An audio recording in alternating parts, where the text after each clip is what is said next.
अस्सलाम वालेकुम बच्चों, उम्मीद है आप सब खैरियत से होंगे। आज हम पेरिकार्डियल डिजीज़ आ रहे हैं, ठीक है। और ये इतना मज़े का टॉपिक आपको बताऊंगा मैं आसान करके, ताकि आपको कोई और बुक पढ़ने की ज़रूरत ही ना पड़े। हम हार्ट ड्रा करने जा रहे हैं। फॉर एग्ज़ाम्पल मैं left part of the heart draw करने जा रहा हूँ, राइट पार्ट नहीं करने जा रहा, ठीक है ना। बस वो ताकि आपको जल्दी जल्दी बता दिया जाए मेन कंसेप्ट क्या है।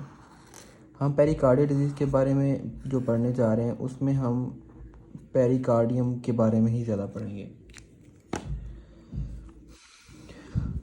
ये हमारा हार्ट के अंदर एंडोकार्डियम, मायोकार्डियम और पेरिकार्डियम 3 लेयर्स होती हैं। हम पेरिकार्डियम की बात करते हैं। पेरिकार्डियम की जो ये वाली लेयर होती है जो हार्ट के साथ अटैच होती है उसे कहते हैं विसरल पेरिकार्डियम, और ये होती है पाराइटल। ठीक है जी, इतना तो आपको पता लग गया, ये पाराइटल, ये विसरल। अब इसमें नॉर्मली फ्लूइड होता है, उस फ्लूइड की अमाउंट होती है 10 to 25 ml। अगर ये एक्सीड कर जाता है 50 ml से, तो हम इसे कहते हैं इस पेशेंट में कोई ना कोई डिजीज़ होने के चांसेस हैं, या इसमें फ्लूइड ज़्यादा अकोमोडेट हो गया, तो इसे पेरिकार्डियल फ्यूजन कहते हैं, इसे पेरिकार्डियल फ्यूजन। चलें जी, ब्लड तो आ गया। अब ब्लड आता, कोई फ्लूइड आता है, इसका वैसे स्ट्रॉ लाइक कलर होता है, और जो फ्लूइड होता है उसका थिन होता है और क्लियर स्ट्रॉ लाइक कलर होता है, जो इस फ्लूइड की अमाउंट होती है, ठीक है। अब इसमें ये ज़्यादातर जो होती है ना पेरिकार्डियल डिजीज़, ये ज़्यादातर सेकेंडरी होती हैं। मतलब कोई और डिजीज़ हुई, फॉर एग्जाम्पल मायोकार्डियम में कोई ऐसा इशू आया कि पेरिकार्डियम में फ्लूइड ज़्यादा आ गया, ये ज़्यादातर सेकेंडरी होती हैं। और प्राइमरी में क्या होता है, कोई वायरस डायरेक्टली अटैक कर गया पेरिकार्डियम में, और पेरिकार्डियम जो है वो उसमें इन्फ्लेमेशन हो गया, कोई इशू हो गया, उसे कहेंगे प्राइमरी। तो ज़्यादातर सेकेंडरी होती हैं, प्राइमरी भी होती हैं। वो क्यों? क्योंकि अगर वायरस ने अटैक कर दिया तो फिर वायरली ये प्राइमरी में आ जाएंगी। अच्छा जी, अब इसमें जो नॉर्मली जो पेशेंट है वो रिप्रेजेंट किस तरह होता है? जारी बात है, पेशेंट आता है ना इसका। अब ये इस कंडीशन में होता क्या है? फॉर एग्जांपल ये अब पेरिकार्डियम है, ठीक है। अब इसका फ्लूइड ना बढ़ गया है, ये देखिए ना, ये फ्लूइड राइज कर गया है। जब एक दो चीज़ें राइज कर जाती हैं तो उसके अंदर जो चीज़ होगी वो कंप्रेस होगी ना। फॉर एग्जांपल एक बैलून, फॉर एग्जांपल ये पेंसिल है, ये अब ये पेरिकार्डियम है, ठीक है। जब इसमें फ्लूइड था तो इस तरह था, अटैच किया हुआ था। जब और फ्लूइड आ गया तो ये बड़ा, एक तो बड़ा भी हो गया, और दूसरा इसने कंप्रेस करना शुरू कर दिया अपने अंदर वाली चीज़ों को, ठीक है, हार्ट को। तो हार्ट में क्या होता है, वेंट्रिकल्स होते हैं, और जो वेंट्रिकल्स होते हैं और एटीएम और वेंट्रिकल्स दो चीज़ें होती हैं, ठीक है। अब क्या होगा कि नॉर्मली जो ब्लड है वो तो आता है यहाँ से माइट्रल वॉल्व के थ्रू एटीएम से वेंट्रिकल्स में, ठीक है। अगर तो ब्लड जो है यहाँ से जा रहा है, नॉर्मली जा रहा है, अगर तो पेरिकार्डियम में कोई इशू आ गया, पेरिकार्डाइटिस हो गई है पेशेंट को, ठीक है, तो इन्फ्लेमेशन हो गई है, और उसकी वजह से ये ब्लड जो है इसमें आ तो रहा है, लेकिन अब कंप्रेस होने की वजह से ब्लड कम आ रहा है, ठीक है ना। पहले फुल आता था, अब कम आना शुरू हो गया। क्यों? कंप्रेस हो रहा है, और ब्लड जा भी कम रहा है। अब ब्लड कम आएगा तो कम ही जाएगा ना, ऐसा ही है ना कि नहीं। अब मैं right part of the heart भी बनाता हूँ इजी तरीके से समझाने के लिए। वो मैं साइड पे बनाता हूँ ताकि आपको समझ आ जाए।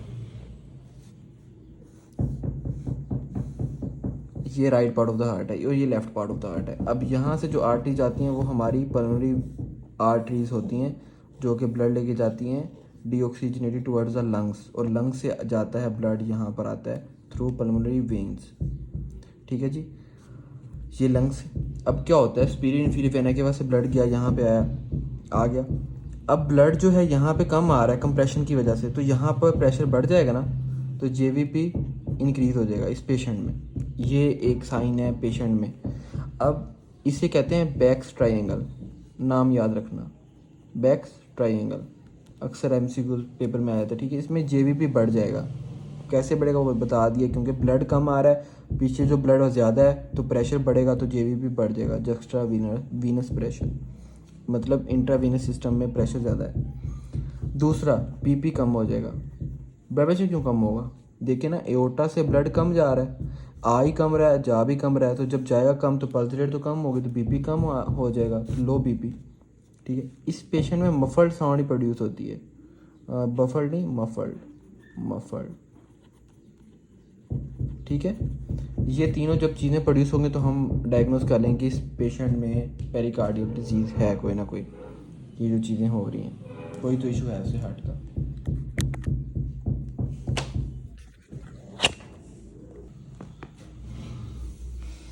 अच्छा, इसकी काफ़ी सारी टाइप्स होती हैं।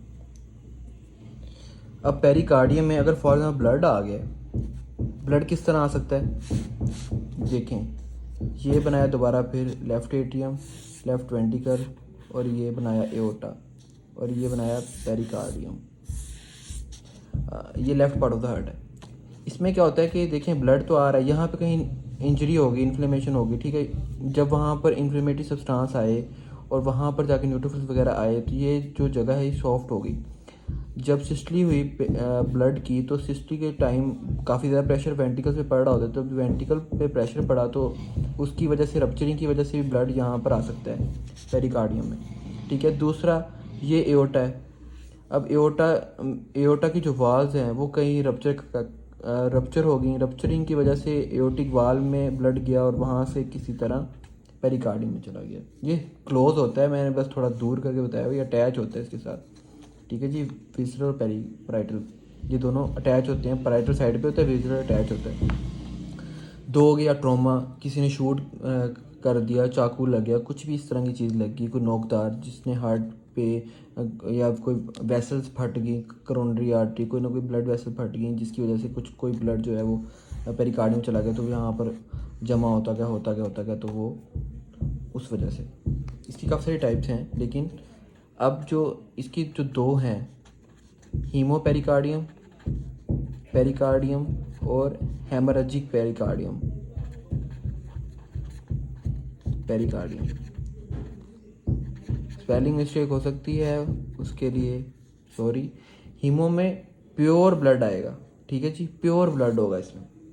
हेमरेजिक में ये सिस्टम नहीं होगा, उसमें ब्लड भी होगा, साथ इन्फ्लेमेशन भी हुई पड़ी है कहीं ना, तो इन्फ्लेमेटरी एक्सुडेट भी होंगे, इन्फ्लेमेटरी सब्सटेंस भी होंगे, ठीक है जी। ये तो हमने पढ़ लिया कि हीमोपेरिकार्डियम और हेमरेजिक पेरिकार्डियम का डिफरेंस। साथ हमने पढ़ लिया बैक्स ट्रायंगल कि जेवीपी बढ़ जाएगा, बीपी कम हो जाएगा, मफलर साउंड प्रोड्यूस होगी, ठीक है, क्योंकि जो हमारा ये जो है पेरिकार्डियम रबिंग साउंड प्रोड्यूस करेगा जब वेंट्रिकल्स इसके साथ लगेंगे, ठीक है जी, इस तरह करके। और इसके अलावा ये हमने विस्टल पेरिटल, ये हमने एक टॉपिक पढ़ लिया। नेक्स्ट पार्ट में आपको बताता हूँ कि इसकी कौन कौन सी टाइप्स हैं और हर टाइप्स को हम एक्सप्लेन करेंगे, ठीक है जी। और उसकी जो टाइप्स होगी वो भी बड़े मज़े की समझाऊँगा, ओके जी।